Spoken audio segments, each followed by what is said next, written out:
Mobile World Congress 2017. I have to start with Nokia, with whom I and many others grew up. It's not quite the same Nokia, but it's close. There are now 3 new Android smartphones, the Nokia 3, Nokia 5 and Nokia 6, all of which are unibody aluminium despite the low price points, and all of which run pure Android 7 with no gimmicks. The 6 has a 5.5-inch 1080p display, Snapdragon 430 chipset, 4GB of RAM and 64GB of storage, microSD and stereo speakers. Plus a fingerprint sensor and a 3000 mAh battery with quick charging. The 16 megapixel camera has f/2.0 aperture and should be pretty decent. Price is €230. Think of it as an Honor 6X competitor, perhaps. The Nokia 5 comes in with a smaller 5.2-inch 720p display, 2GB of RAM and a 12 megapixel camera at €189. And finally, the Nokia 3 has a 5-inch 720p display and just an 8 megapixel camera. This will retail at €139.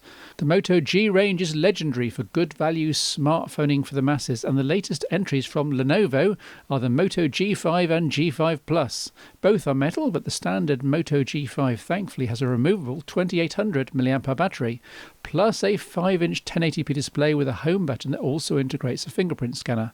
It's powered by a Snapdragon 430 with 2GB of RAM, 32GB of storage, microSD and a 13 megapixel f/2.0 rear camera. Pretty decent for a budget phone again. Pricing should be in the £180 range, a step up from previous models, but not hugely. The bigger and pricier Moto G5 Plus has a 5.2-inch display and trades the removable back and battery for a larger 3000 mAh battery inside.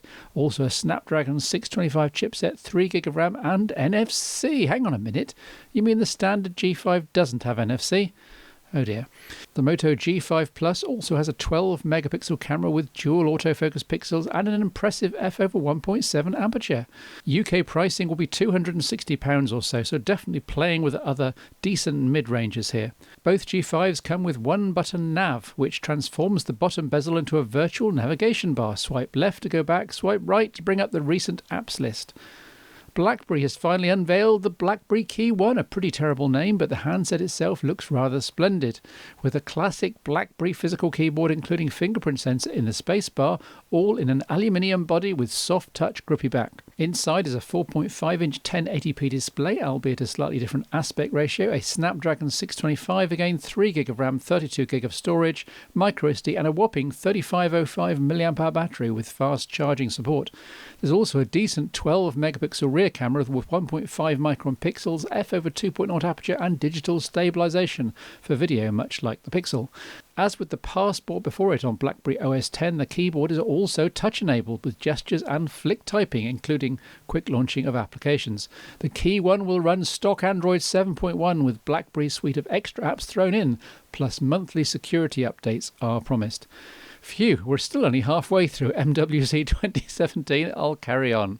LG has launched the G6, staying away from the modular oddity of the G5 with a much more traditional sealed design, dust and water resistant. It's taller and narrower with a 5.7-inch QHD Plus display with an 18:9 aspect ratio. You mean 2:1, LG? 2:1? Yeah.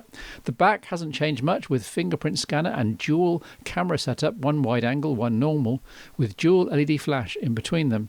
And inside there's a Snapdragon 821, 4GB of RAM and 32GB of storage plus microSD. All other specs are top-notch as well, with a non-removable 3300 mAh battery with quick charge 3.0 support.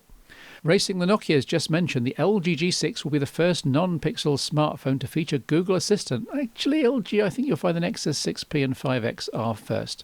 Plus LG's UX 6.0 that has been optimized to take advantage of the 2:1 aspect ratio of the screen. Huawei has launched the Huawei P10 and P10 Plus with incremental improvements only beyond the P9 handsets.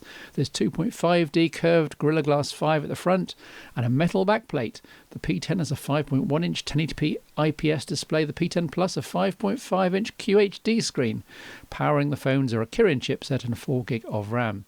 The dual camera Leica setup is now familiar with a 12 megapixel cam and a 20 megapixel monochrome sensor.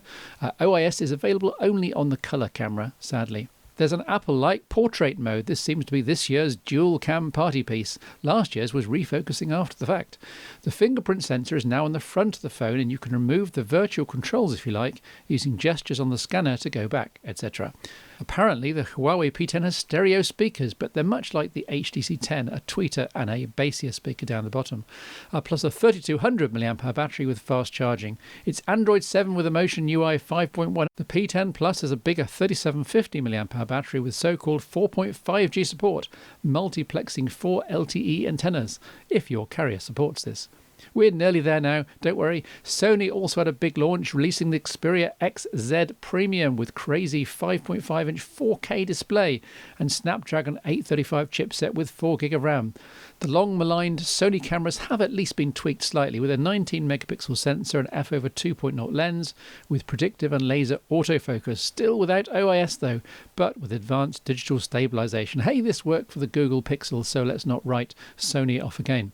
In addition to 4K capture, if you knock the resolution down to 720p, the fast image processor means that capture can be up to 960 frames per second, enabling super slow motion video. The Xperia XZ Premium features a glass loop surface, apparently, that wraps around the whole phone. Gulp. The phone is waterproof though, and inside there's a 3230 mAh battery with quick charge 3.0 over USB Type-C, as used by almost everything just mentioned. Just assume C is the standard, and C is certainly the future. The power button will again double as a fingerprint reader, though it will yet again be disabled in some regions. Surely a crazy licensing issue of some kind with the American carriers. There's also a tweaked Xperia XZ dubbed the XZS with the same camera as the XZ Premium and with an extra gig of RAM compared to the original XZ. And that's it, MWC 2017. In the first of an occasional series here on the Phone Show, I'm going to flag up one of the smartphones that I've loved. And I mean loved, as in never going to sell it, as in always showing it off, as in wanting to return to it even when it was years obsolete, as in picking it up and fondling it just because it was there. And tying in with another of the MWC 2017 announcements, I'd like to briefly chat about this, the Nokia 9500 communicator from January 2004. I used it for most of 2 years and it did everything for me. With the basics of telephony and quick replying to messages on the outside screen, and with a 4.5-inch screen on the inside, massive for the time, plus the opened out hinge also revealing a full 5-row QWERTY keyboard with integrated D-pad for gaming and cursor nudging, plus dedicated application shortcut keys. Allied with Symbian OS's genuine multitasking, this meant that switching between the core smartphone productivity applications was lightning quick. The screen wasn't touch enabled, but all applications had common context sensitive actions here on the right hand side, assigned to 4 easily pinchable buttons.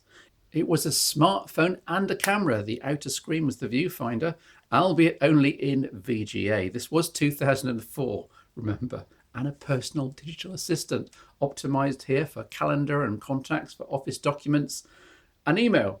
Again, this was before YouTube, before Spotify, before all social media. Wow, I know I'm a dinosaur, 2004. Go back 8 more years, in fact, and you come to the Scion PDAs, which I featured here before. And I mention these because the guy who designed this Series 5 is at it again in Mobile World Congress 2017. In fact, the prototype Gemini PDA cum smartphone even reuses the same Series 5 keyboard, as you'll see in these video clips, part of the project's Indiegogo pitch, which saw it funded in 2 days flat. Now, many of us hardly make phone calls on our smartphones these days. It's all about the internet and media and social, and this is where a large-screened native landscape Android smartphone with superlative keyboard to type emails and social messages might be very attractive indeed. The catch is that it's early days, so early that we really have only mock-ups and models at this stage. Expect to see something by Christmas 2017 though, and follow this link if you want to know more. Watch this space for another phone I grew to love in another upcoming phone show.